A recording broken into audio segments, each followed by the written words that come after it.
న్యాయ సంస్కరణలపై దాఖలైన పిటిషన్ను ఉద్దేశించి సుప్రీంకోర్టు ప్రధాన న్యాయమూర్తి జస్టిస్ సూర్యకాంత్ అసహనం వ్యక్తం చేశారు. పిటిషన్ను విచారించేందుకు నిరాకరించారు. దేశంలో ఉన్న ప్రతి కోర్టు ఏదైనా కేసును 12 నెలల్లో పరిష్కారం అయ్యేలా చూడాలని కమలేష్ త్రిపాఠి అనే వ్యక్తి వేసిన పిటిషన్పై భారత ప్రధాన న్యాయమూర్తి justice Surya Kant, justice Dipankar Datta, justice Joymalya బాగ్చితో కూడిన ధర్మాసనం విచారణ చేసింది.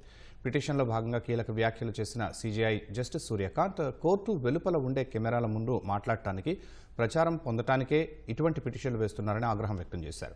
న్యాయ సంస్కరణల అంశమైతే తాము కోర్టు పరిధిలోకి ఎవరిని రానివ్వమని తెలిపారు. దేశంలో మార్పు కోరుకోవాలంటే ఇటువంటి పిటిషన్లు అవసరం లేదని స్పష్టం చేశారు. ప్రతి న్యాయస్థానం ఒక కేసుపై 12 నెలల్లో తీర్పు చెప్పాలంటే అందుకు ఎన్ని కోర్టులు అవసరమవుతాయో తెలుసా అని పిటిషనర్ను సీజేఐ ప్రశ్నించారు. న్యాయ సంస్కరణల కోసం పిటిషనర్ ఏవైనా సూచనలు చేయాలనుకుంటే వాటిని అడ్మినిస్ట్రేటివ్ విభాగం ద్వారా ప్రధాన న్యాయమూర్తికి లేఖ రూపంలో పంపొచ్చని పేర్కొన్నారు.